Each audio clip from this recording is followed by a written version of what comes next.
Hello everyone, welcome back to Sainik classes. और आज के क्लास में हम लोग गणित पढ़ने वाले हैं और गणित का यह वीडियो नंबर 4 है, जो कि ज्योमेट्री का हमने पोर्शन डिस्कस किया था ज्यामिति से रिलेटेड, जिसमें हम लोग विभिन्न प्रकार के कोण के बारे में अध्ययन किया था। न्यून कोण क्या होता है, समकोण क्या होता है, अधिक कोण क्या होता है, सरल कोण क्या होते हैं, बृहद कोण क्या होते हैं, संपूर्ण कोण क्या होते हैं आदि। हम इन कोणों के बारे में हमने चर्चा किया था। और आज के क्लास में हम लोग त्रिभुज के बारे में चर्चा करने वाले हैं। त्रिभुज को कितने भागों में वर्गीकृत किया गया है, भुजाओं के आधार पर कितने होते हैं, कोण के आधार पर कितने त्रिभुज होते हैं, उन सभी के बारे में आज हम लोग पूरा डिटेल में पढ़ने वाले हैं। तो आज का लेक्चर आपके एंट्रेंस एग्जाम के लिए बहुत ही महत्वपूर्ण होने जा रहा है। ठीक है, तो चलिए सबसे पहले हम लोग भुजाओं के आधार पर कोण को देख लेते हैं। भुजाओं के आधार पर त्रिभुज को कितने भागों में बांटा गया है। ठीक है, त्रिभुज को दो भागों में बांटा गया है, एक तो भुजाओं के आधार पे, दूसरा होता है कोण के आधार पे। ओके, तो पहले हम लोग भुजाओं के आधार पर देख लेते हैं त्रिभुज को कितने भागों में बांटा गया है। ठीक है, तो त्रिभुज को देखिए, भुजाओं के आधार पर, उनके साइड्स के आधार पर तीन भागों में बांटा गया है। पहला आपका समबाहु त्रिभुज है, दूसरा आपका समद्विबाहु त्रिभुज है, और तीसरा है विषमबाहु त्रिभुज। समबाहु का मतलब समान भुजा वाले, मतलब इनकी साइड्स जितनी भी होंगी सभी की सभी सेम होंगी, समान होंगी। ठीक है, उसे हम लोग समबाहु त्रिभुज बोलेंगे, समान होंगी। इनकी सभी भुजाएं क्या होगी भाई, सभी भुजाएं समान होंगी। ठीक है, तो उसे समबाहु, बाहु मीन्स भुजा होता है, जिससे इसका संधि विच्छेद किया जाए, समबाहु का समबाहु। ठीक है, सम मतलब बराबर होता है, अब बाहु मतलब भुजा होता है, समधन बाहु। ठीक है, तो सम का मतलब बराबर होता है और बाहु का मतलब हो जाएगा भुजा, इसकी साइड्स। ठीक है, ओके, यानी कि समबाहु में सभी भुजाएं बराबर होती हैं। आप लोग इसको क्या करिए, कॉपी पर लिख लीजिए, समबाहु त्रिभुज में सभी भुजाएं बराबर होती हैं, सभी साइड्स इक्वल होती हैं। ठीक है, और इसको इक्विलेटरल ट्रायंगल के नाम से जाना जाता है। ठीक है, आप लोग जरूर से इसको कॉपी में लिखिए, क्योंकि डायरेक्ट क्वेश्चन आएगा इससे। ठीक है, अभी हम लोग जितना आज के क्लास में हम लोग डिस्कस कर लेंगे, समझ लीजिए क्वेश्चंस वहीं से बनने वाले हैं। ठीक है, तो जरूर से जरूर अपने कॉपी पेन लेकर बैठिए और जो मैं बोल रहा हूं उसे नोट करिए। क्या बोल रहे हैं, ठीक है, सुनिए।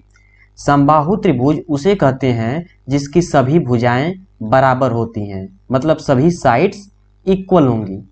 ठीक है, आप अपने हिसाब से लिख लीजिए, आपको पढ़ने में आसानी हो। ठीक है, समद्विबाहु मतलब क्या होता है, सम मीन्स बराबर, द्वि मीन्स दो, भुजा मीन्स, बाहु मीन्स भुजा, इसमें दो भुजाएं बराबर होती हैं, उसे समद्विबाहु त्रिभुज बोलेंगे। ठीक है, अभी इसके बारे में और पढ़ने वाले हैं। ठीक है, और विषमबाहु में क्या होगा, विषमबाहु में भुजाएं असमान आएंगी, जैसे तीनों साइड्स अनइक्वल रहेंगी।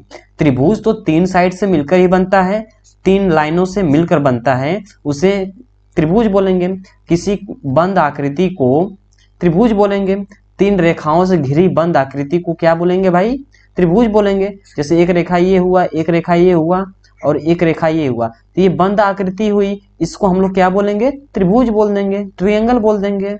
ठीक है, तो भुजाओं के आधार पर कितने भागों में बांटा गया है, समबाहु त्रिभुज बांटा गया है, समद्विबाहु त्रिभुज है आपका, विषमबाहु त्रिभुज, equilateral triangle, isosceles triangle and scalene triangle.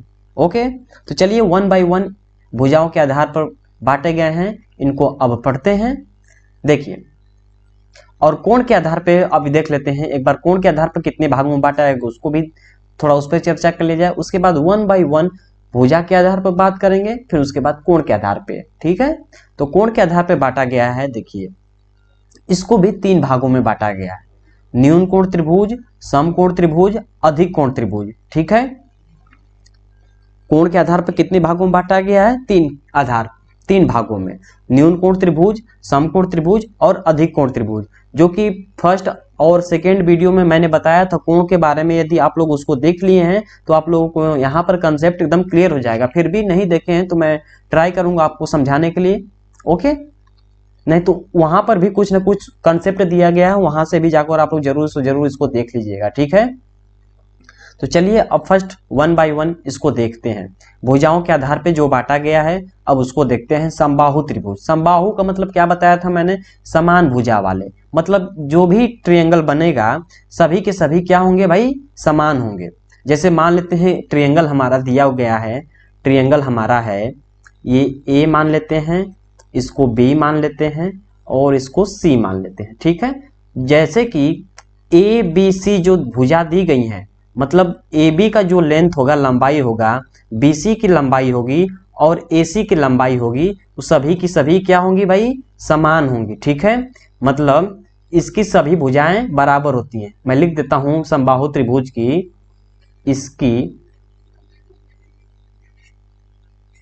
इसकी सभी भुजाएं,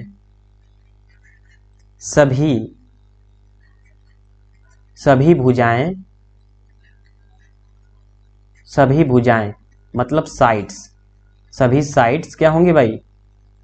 सभी साइड्स इक्वल होती हैं। ठीक है, इक्वल मतलब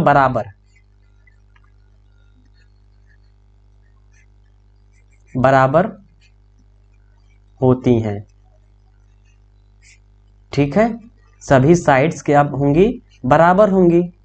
ठीक है, समबाहु की बात कर रहे हैं, भुजा के आधार पे सभी की साइड्स जो लेंथ ए बी का होगा वही लेंथ सी बी का होगा, वही लेंथ ए सी का होगा, मतलब तीनों साइड्स बराबर होंगी। ठीक है, जैसे कि मान लीजिए दिया गया है त्रिभुज आपके पास। ठीक है, जैसे मान लीजिए त्रिभुज ए बी सी, इसी को ले लेते हैं, ए नाम ले लेते हैं, बी और सी, मतलब ए से बी की लंबाई जितनी होगी उतनी बी से सी की लंबाई होगी, उतनी सी टू ए लंबाई होगी। मतलब मान लेते हैं ए बी की लंबाई 4 सेंटीमीटर है, तो बी सी की भी लंबाई कितनी होगी भाई? 4 सेंटीमीटर, और सी ए की लंबाई भी 4 सेंटीमीटर होगी। उसे हम लोग क्या बोलेंगे? समबाहु त्रिभुज, क्योंकि इसकी सभी डिस्टेंस, दूरियां इक्वल हैं। ठीक है, इसकी सभी भुजाएं इक्वल हैं, इसलिए हम लोग इसको समबाहु त्रिभुज यानी कि इक्विलेटरल ट्रायंगल बोलेंगे।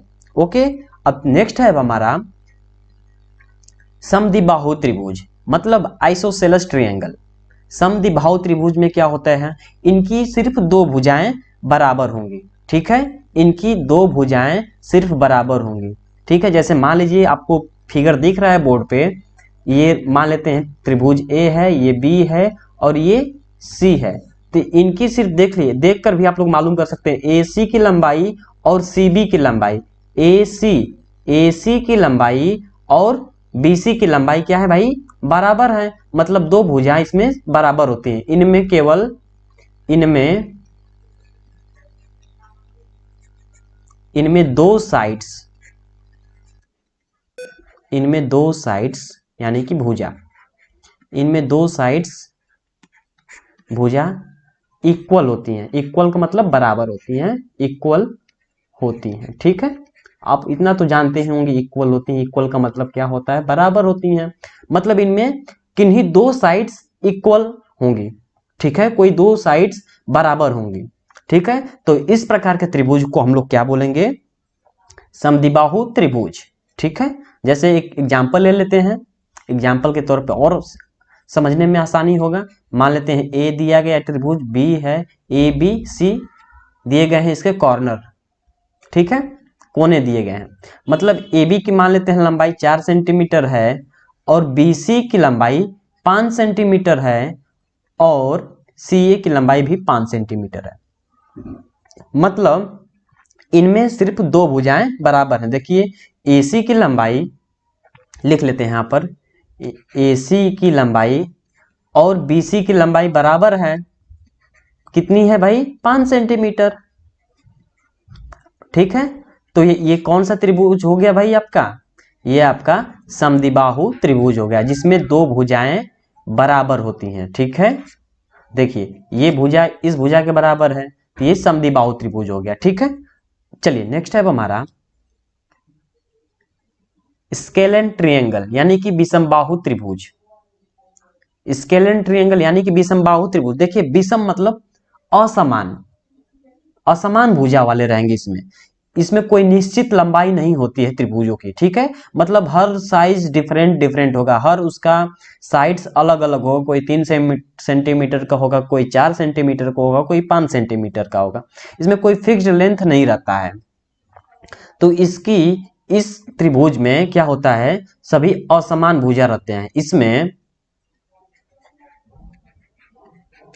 इसमें सभी भुजाएं, इसमें सभी भुजाएं का मतलब साइड्स, इंग्लिश में इसको साइड्स बोलते हैं। इसमें सभी भुजाएं असमान रहती हैं, असमान रहती हैं। ठीक है, असमान रहती हैं। तो इस प्रकार के त्रिभुज को हम लोग क्या बोल देते हैं, विषमबाहु त्रिभुज। मतलब देखिए मान लेते हैं त्रिभुज ए दिया गया है, ये बी है और यहाँ पे सी दिया गया है। ठीक है, मतलब एक ए बी का जो लंबाई होगा न ही सी बी के लंबाई के बराबर होगा, न ही ए सी के लंबाई के बराबर होगा। मतलब इन तीनों का जो साइड्स दिया है ये असमान रहेंगे, इक्वल नहीं रहेंगे। ठीक है, जैसे मान लेते हैं एक एग्जाम्पल के तौर पर ले लेते हैं, त्रिभुज ए दिया गया है, ये बी है और ये सी है। मतलब ए बी की लंबाई कुछ दे दिया है आपको, मान लीजिए 6 सेंटीमीटर, और बी सी की लंबाई आपको दे दिया है 9 सेंटीमीटर, और ए सी की लंबाई दे दिया है 2 सेंटीमीटर। तो देखिए इन सभी की सभी लंबाइयां एक दूसरे को बराबर नहीं है, मतलब ये दूसरे को बराबर नहीं है। ठीक है, मतलब इन तीनों साइड्स की लंबाइयां अनइक्वल है। तो ऐसे टाइप के त्रिभुज को हम लोग क्या बोलेंगे, विषमबाहु त्रिभुज यानी कि स्केलेन ट्रायंगल। ठीक है, मैं आशा करता हूं कि आपको मैं जो भी बता रहा हूं वो सभी के सभी समझ में आ रहा है, और आप इसको जरूर से जरूर नोट कर लीजिए, ताकि क्वेश्चन अब यहीं से बनेंगे, क्वेश्चन यहीं से बनने वाले हैं। ठीक है, चलिए अब नेक्स्ट टाइप का देखते हैं। कोणों के आधार पर त्रिभुज को बांटा गया है कितने भागों में? हमने देखा था न्यून कोण त्रिभुज, समकोण त्रिभुज और अधिक कोण त्रिभुज। तो सबसे पहले अब हम लोग न्यून कोण त्रिभुज के बारे में जान लेते हैं। आखिर न्यून कोण त्रिभुज क्या होता है? सबसे पहले न्यून कोण क्या होता है? न्यून कोण का मतलब होता है 90 अंश से कम होता है, उसे हम लोग क्या बोलेंगे भाई, न्यून कोण बोलते हैं। मतलब देखिए यहाँ पर जो कोण बनेगा, एक कोण 90 अंश से कम होना चाहिए। ठीक है, एक कोण 90 अंश से कम होना चाहिए। ठीक है, यहाँ पे जो एंगल बन रहा है, यहाँ पर जो एंगल बन रहा है, ये जो कोण बन रहा है वो 90 अंश से कम होना चाहिए, उसे हम लोग न्यून कोण बोलते हैं। जिन्होंने कोण का वीडियो नहीं देखा है, फर्स्ट और सेकंड वीडियो जाकर देख लें, और 3 वीडियो उस पे बने हैं टोटल। अब ये आपका ये चौथा वीडियो बन रहा है। ठीक है, तो न्यून कोण त्रिभुज क्या होता है, जिसमें कोई एक कोण न्यून कोण हो। तो न्यून कोण में अब देखिए न्यून कोण किसे बोलते हैं, 90 डिग्री से कम होना चाहिए। लेकिन 90 से कम होने का मतलब ये नहीं कि त्रिभुज के अंदर हम जानते हैं कि टोटल 180 अंश का कोण बनता है, टोटल 180 अंश का कोण बनता है। यानी कि सम ऑफ इंटीरियर एंगल जो होता है, अंतःकोणों का योग होता है। त्रिभुज के अंतःकोणों का योग कितना होगा भाई? त्रिभुज के मैं लिख देता हूं, त्रिभुज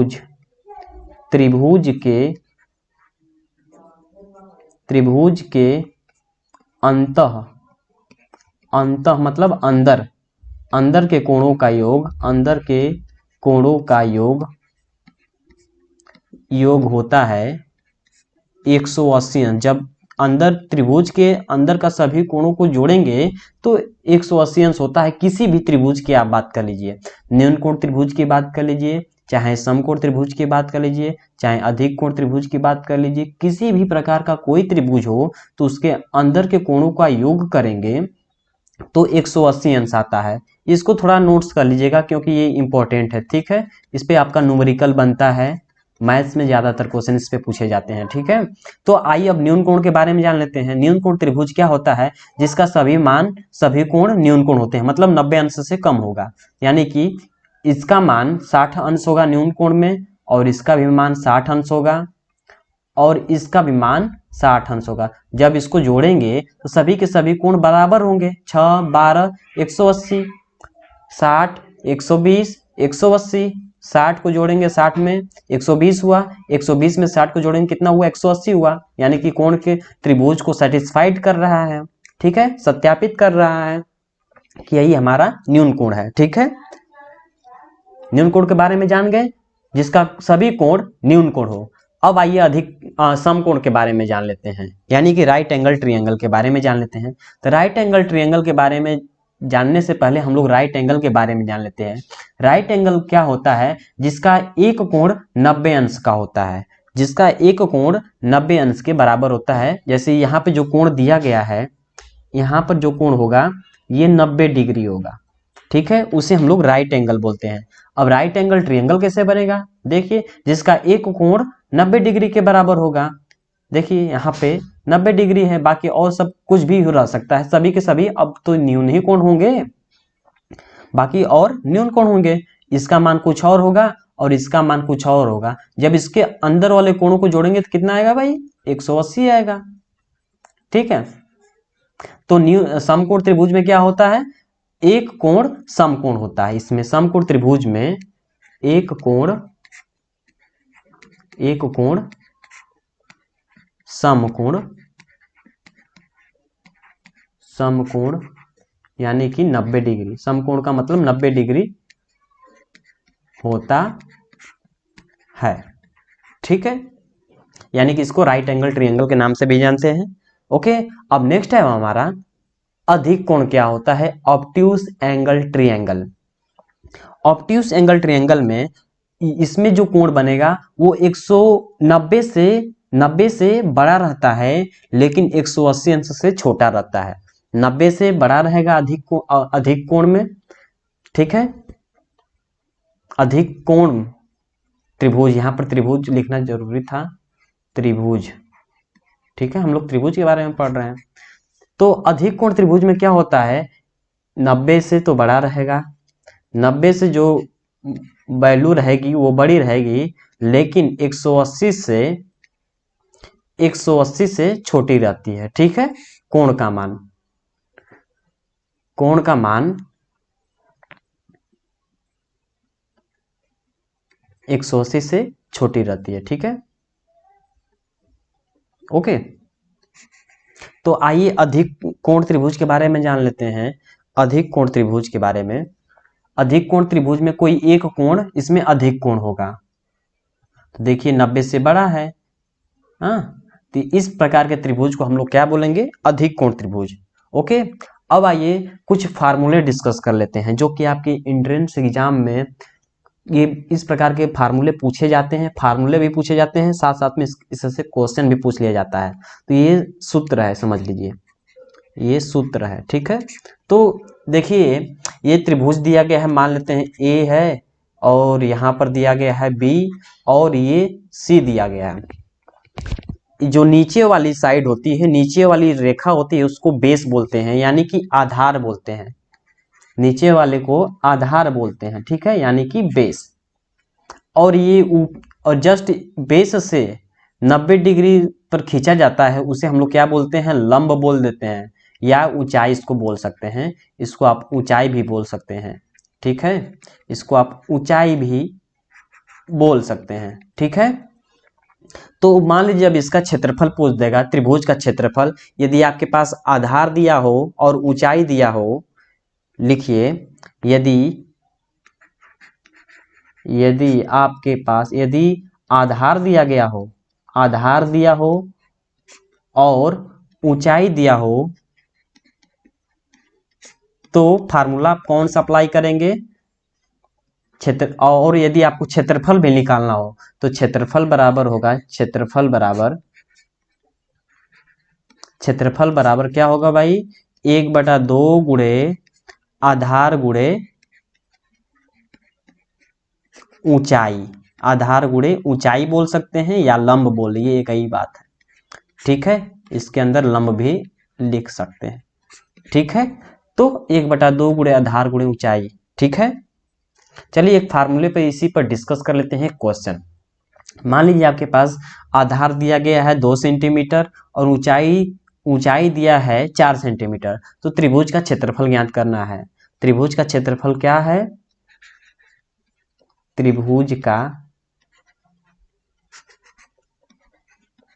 क्षेत्रफल यानी कि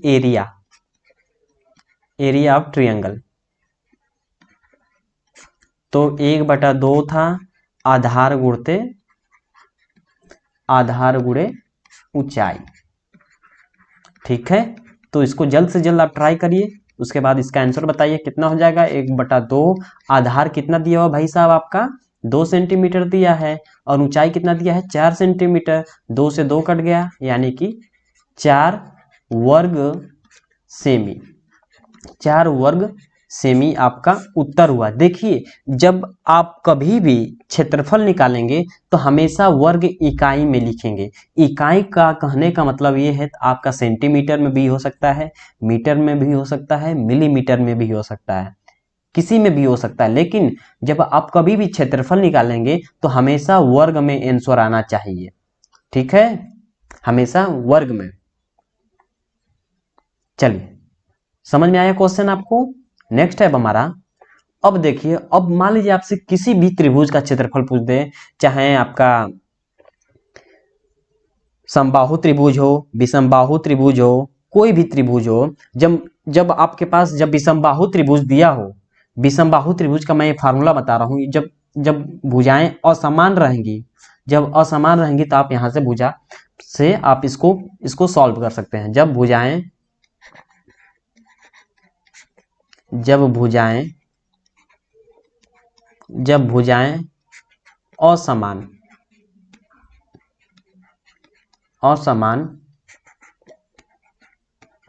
रहेंगी तब यह फार्मूला आप अप्लाई करेंगे। ठीक है, मान लीजिए ए का कुछ और दिया है लंबाई, बी का कुछ और दिया है, सी का कुछ और दिया है।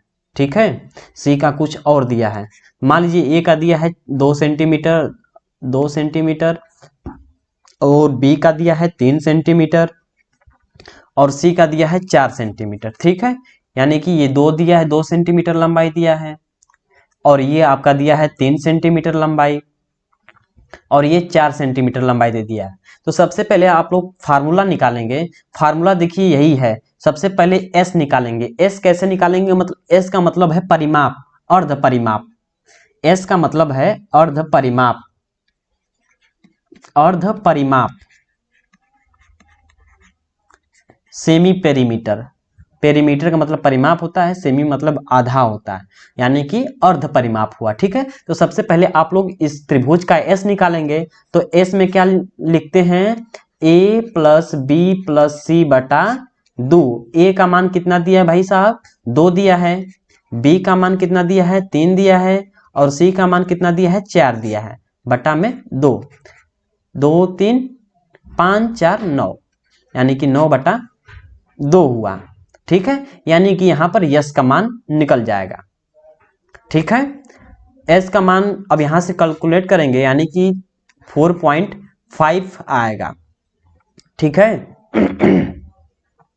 4.5 आया, यानी कि एरिया ऑफ ट्रायंगल मतलब त्रिभुज का क्षेत्रफल हो जाएगा। त्रिभुज का क्षेत्रफल बराबर, बस आप इसी फार्मूले पर रख देंगे। एस का मान कितना आया? 4.5। तो कॉर्डी में लिखेंगे 4.5 गुणा में एस का मान कितना है? 4.5 माइनस ए का मान कितना दिया है? 2 दिया है। ठीक है, फिर ब्रैकेट के अंदर ये सब चलता जाएगा। फिर 4.5 है। ठीक है, 4.5 माइनस 3 है। फिर उसके बाद कितना दिया था आपका? 4.5 माइनस 4। अब इसको आप जब सॉल्व करेंगे तो आपका एरिया निकल जाएगा। एरिया आपका वर्ग इकाई में होगा। वर्ग इकाई, इकाई आपका क्या दिया है? इसमें सेंटीमीटर में दिया है, यहाँ पर आप सेंटीमीटर में लिख देंगे। ठीक है, is it clear to all of you? Are you getting my point? चलिए, आप लोगों को समझ में आ रहा है ना? चलिए नेक्स्ट है हमारा, अब देखिए जितना भी हमने अभी तक डिस्कस किया, अब उसी से रिलेटेड आपके फार्मूले हैं, तो आप लोग फार्मूले को देख लीजिएगा, ठीक है, और इसको कॉपी में नोट कर लीजिए। अभी हमने जितना भी क्वेश्चन डिस्कस किया है उसी पर ये सभी के सभी बेस्ड हैं, ठीक है। और अगले लेक्चर में हम लोग जब बात करेंगे तब उसी से रिलेटेड हम लोग क्वेश्चन डिस्कस करने वाले हैं। आज के जितने फार्मूले आपको स्क्रीन पर दिख रहे हैं वो सभी के सभी आपके एंट्रेंस एग्जाम के लिए बहुत ही महत्वपूर्ण हैं, और अगले वीडियो में इसी फार्मूले पर बेस्ड क्वेश्चंस के साथ हम लोग ट्राई करेंगे, और क्वेश्चन बहुत ही इंपॉर्टेंट होने वाली है, ठीक है। उस वीडियो को देखना ना भूलिएगा, और लाइक करिए, शेयर करिए, सब्सक्राइब करिए, और अपने मित्रों को भी इस चैनल के बारे में बताएं ताकि वो भी तैयारी जमकर करें, क्योंकि परीक्षा आपका बहुत ही नजदीक आ गया मित्रों। तो ऐसी तैयारी करिए कि आप लोगों को सफलता प्राप्त हो और अपने माता पिता का नाम रोशन करें। Okay, bye bye, take care all of you. जय हिंद, जय भारत, वंदे मातरम।